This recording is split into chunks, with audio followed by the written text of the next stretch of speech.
Ladies and gentlemen, we are coming at you live and direct, feeling fresh, looking fresh. Listen, I don't know if you realize my caveman appearance has ceased to be a thing because when I tell you, man, it's been so long since I've been to the barber simply because all the barbers in my area suck. They're terrible and they're super expensive. I have to go to another city to my original barber and get my hair done. And I finally decided to just bite the bullet. And you know what? Look, it speaks for itself. I'm gonna go there. It is what it is. I have to travel for it, man. I have to fight for it. I have to work for it because it ain't working out here. But anyways, people, moving on. Just want to vent to y'all for a minute. We have the Shanda Vander Ark case. We're gonna check out her sentencing. I decided since we already covered Paul's sentencing, why not couple it up with Miss Shanda? Oh, Miss Shanda, she's a moron.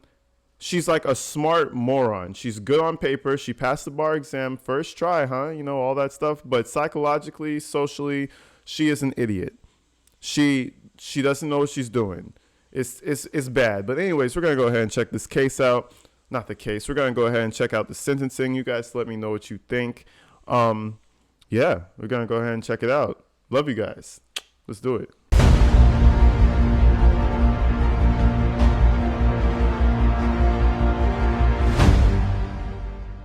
All right, so for the main event, let's I said I'm gonna do some of this live. We're gonna go to the the Shanda Vander Ark sentencing. Let me go ahead and change the name.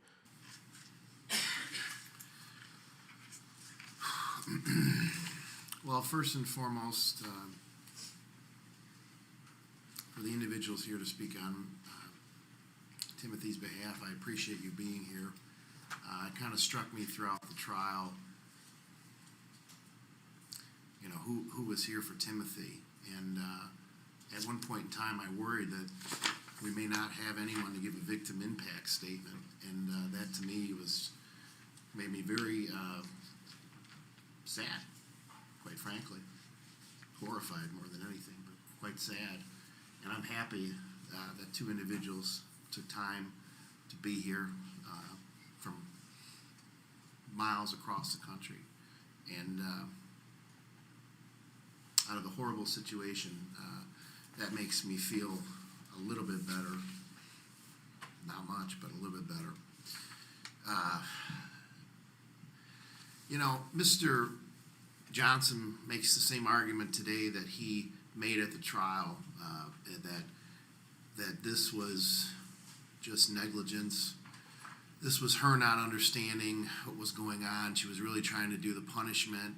She was trying to be a good parent, and she just didn't realize that Timothy was in such a horrible condition.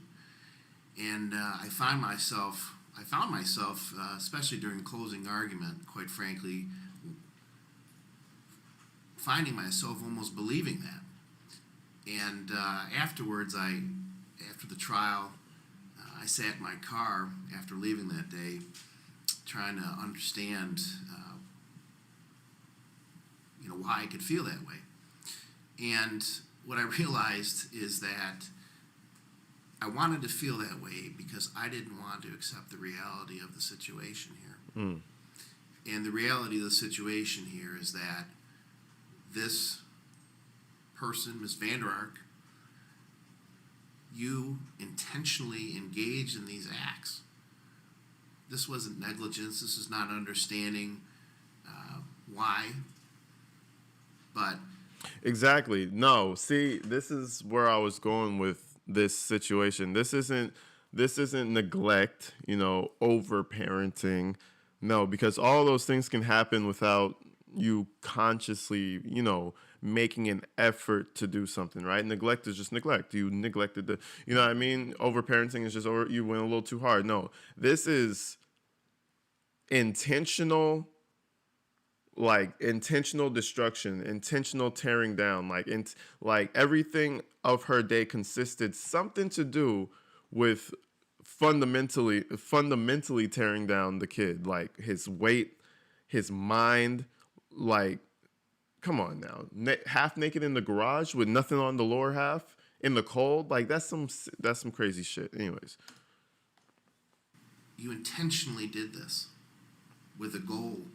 And yep. I think Mr. Johnson's correct. I don't believe there was an intent to kill here because you would have lost the very thing that you wanted to torture. Without him, you have no one to torture, except maybe the younger children. So I don't believe you intended to kill him. I think you intended to continue on torturing him for as long as you possibly could. The why, I don't know. But all the information that I have in front of me, and I sat down, I really thought about this, and I looked over my notes from the trial, demonstrate that this wasn't negligence. This wasn't you not understanding what was going on. You look through, I read through every single text message of the exhibit, 2,000 plus pages, to try to understand what the heck was going through your mind. And what became entirely clear to me is that you knew exactly what you were doing. Immediately afterwards, when police arrive at the home, you immediately concoct this lie about he's been on a hunger strike. He was in the bed and I checked on him and I gave him some food and all this stuff. You got Paul involved in it. At one point in time, The hunger strike story is so crazy. It's statistically impossible that the lawyer told her to go with that story. I know when she said yeah, and he even started a hunger strike shortly after his father had the stroke, and I know the lawyer was like, hands on forehead, like, what the fuck, Shanda, we went over this. You're not supposed to say that ridiculous story. I'll use a different word, but you can't say it on the internet. It's not a good story. It's dumb. Like, she's really for passing the bar exam highest level for her year.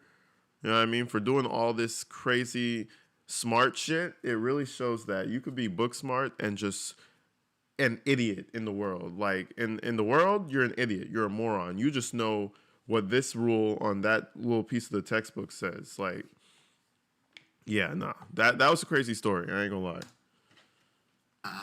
you're put baggy clothes on him.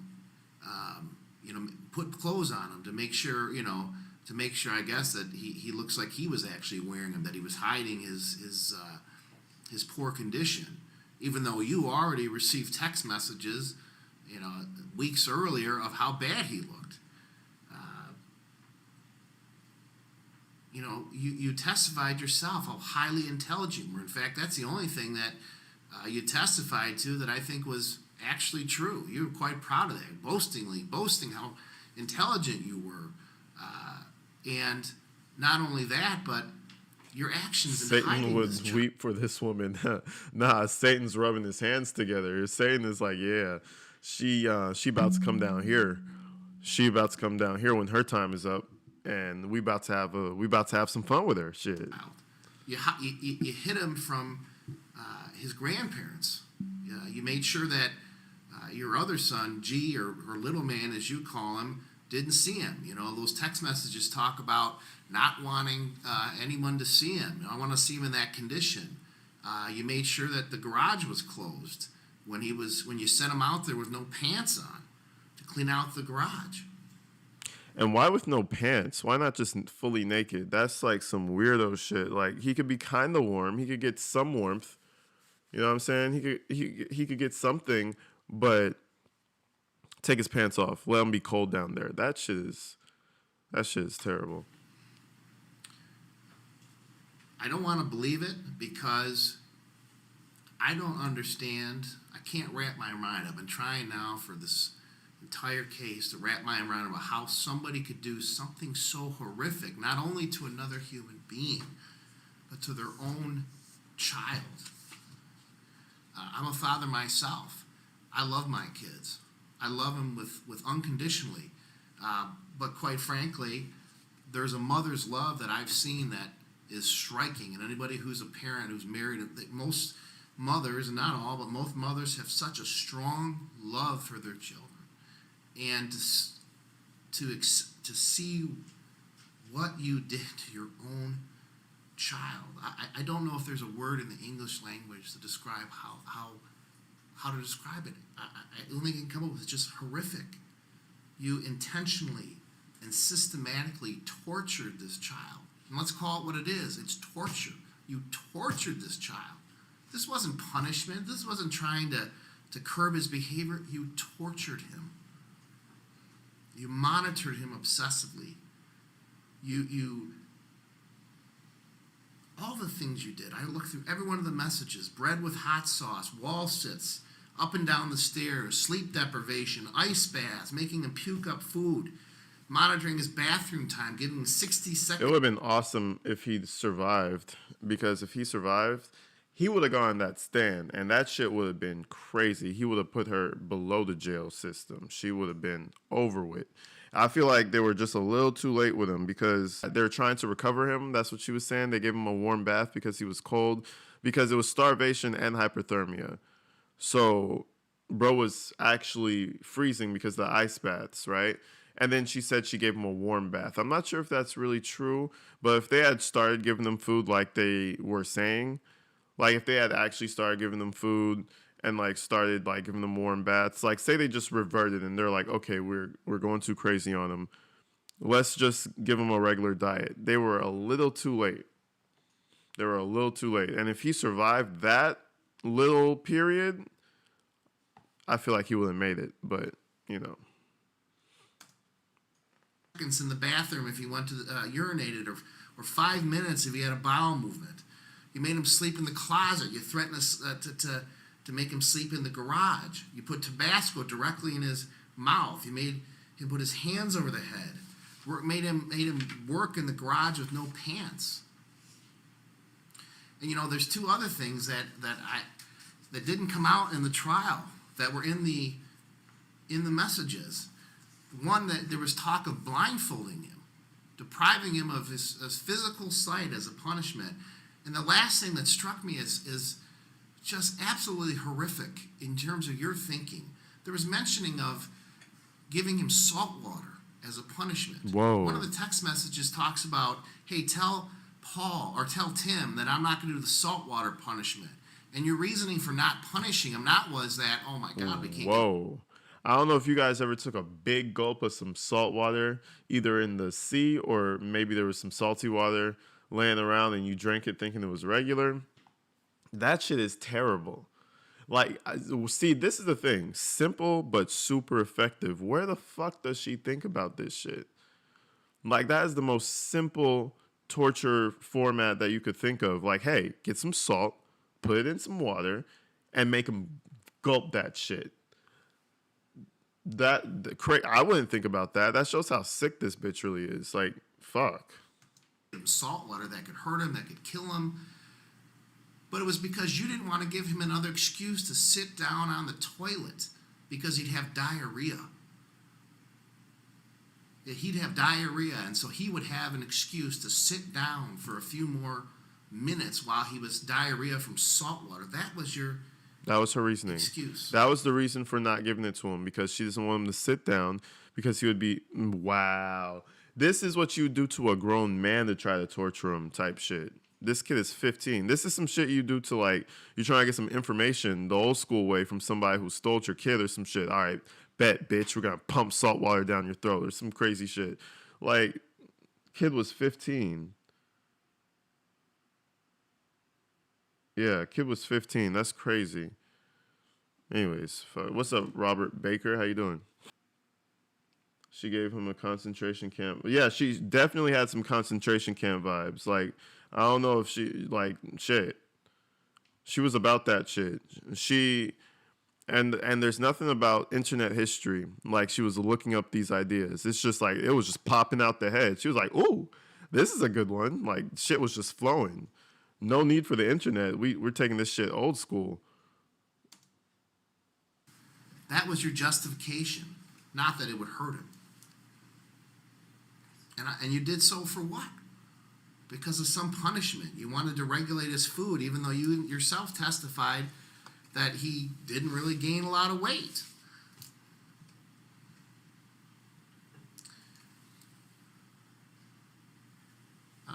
Toward the end of these text messages, you and Paul are talking about not wanting him to win. He's not going to win. I didn't allow pictures to be shown in open court of Timothy as he was when he died, because I didn't want people to remember him like that. Of all the things you took away from him, one thing I didn't want you to take away from him was at least some shred of dignity. And then I also thought, well, I'm a judge. I'm a human being. I don't know how to right this wrong. We try to do that. I try to do that from the bench every day. There's no way to right this wrong except impose a sentence that essentially takes away your freedom. And I thought to myself, what do I do? Give her And fucking life. That's what you do. Shit. And don't kill her. We don't need to kill her. We need her to stay there with her little smart brain, you know? Read some books, bitch, and rot. And that's what we should do. That's the best thing. Maybe throw a rat in her cell and make it starve and start to try to eat her in the night or some shit. Do some concentration camp shit with her. Give her a little 4x4, throw a rat in there and let it starve and let it start nibbling on her bitch ass. Like, let's do some shit. Let's get creative. I will tell you this. I'm choosing not to remember your son dead, looking like a Holocaust victim, and I'm choosing to remember like that. And you can't even look at him. That's how he was. A beautiful child with a lot of life in his eyes. He was like, you can't even look at him. Fuck her. She sucks. That's how he was. A beautiful child with a lot of life in his eyes. Shout out, Mark. Appreciate you, bro. That's who your son was. And you took that from him. I'm choosing to remember him as a happy individual with life, not as an individual. And that's the picture I want people to remember. Damn, it's beautiful outside. It's fucking snowing and shit. It's all scenic and shit, and her whole life is getting destroyed. Ha! This is beautiful. The irony of it all. It is nice. I guess I guess one who would live there wouldn't say it's nice out, but from this perspective, it looks pretty dope. Scenic as fuck. That's who your son was. And you took that from him. I'm choosing to remember Those him methods as a were happy in her blood. individual with life, not as an individual. And that's the picture I want people to remember of your son. You took that from him. You took it from him. For what reason, I don't know. Mr. Johnson's right. There is something broken in you. I don't know what that is, but it doesn't negate what you did here. So, besides remembering him like that, I'm not going to let you hide in the darkness anymore. People know what you are now. They know what you did. You're not able to hide in the darkness anymore. Timothy won. And he won because we know what you did to him now. It's not hidden anymore. We know who you are. That's the way that I'm going to honor him. You don't win because justice, thank God, in this case prevailed. I can't even imagine if you had been able to resuscitate him.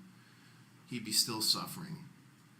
So if there's anything I'm grateful for, would be that he finally passed away so you couldn't continue to torture him like you did.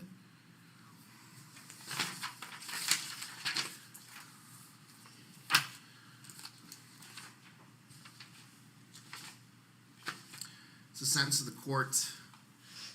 First as to count 2, child abuse in the first degree. Of course. Court sentences you 50 years to 100 years. Decent. Let's continue. Prison. Credit for 575 days.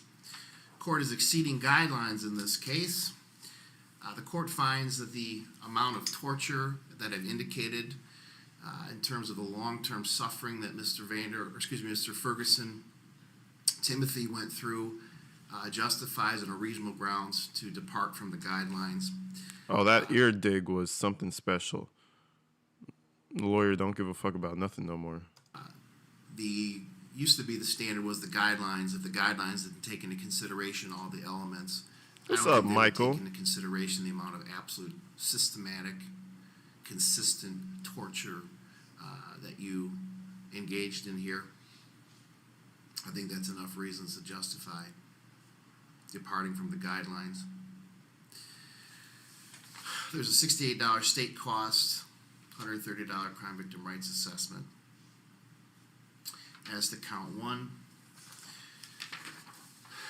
felony murder. It's a sentence of the court.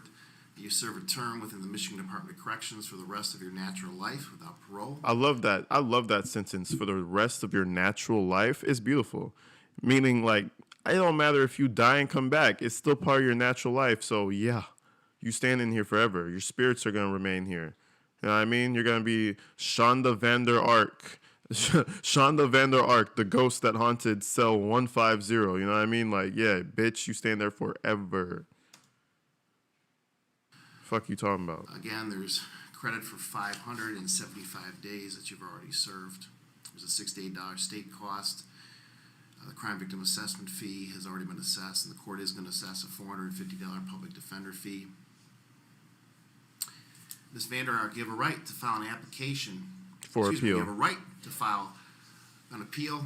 But it ain't going to happen. If you are unable to afford an attorney, one will be appointed to a public expense. Request for assistance to a lawyer must be made within 42 days from today's date. Clerk is handing you a form that you must complete. Return to the court in that 42 days. Mr. Roberts. Judge, just briefly, I believe you did indicate you would order that $5,000 in restitution. Oh, I did. Thank you, Mr. Roberts. The court will order $5,000 in restitution at this time to the Yeah. Michigan Department of Health and Human Services, with the caveat that Ms. May her food tray always be heels and bread. Wait, heels of bread and only a half of other inmates. I don't get it. Wait, let me read this. May her food tray always be heels of bread and only a half of other inmates. I don't fucking understand, but may it be negative. Yeah, that shit. All that shit. Mr. Johnson, you can certainly, if after the documentation, you can certainly ask for a restitution hearing and to contest that amount. Thank you, Your Honor. Anything else for the record, Mr. Roberts? No, thank you, Judge. Mr. Johnson? No, sir. All right, we're adjourned. We're adjourned for the rest of her natural life. That's a beautiful thing to say, man.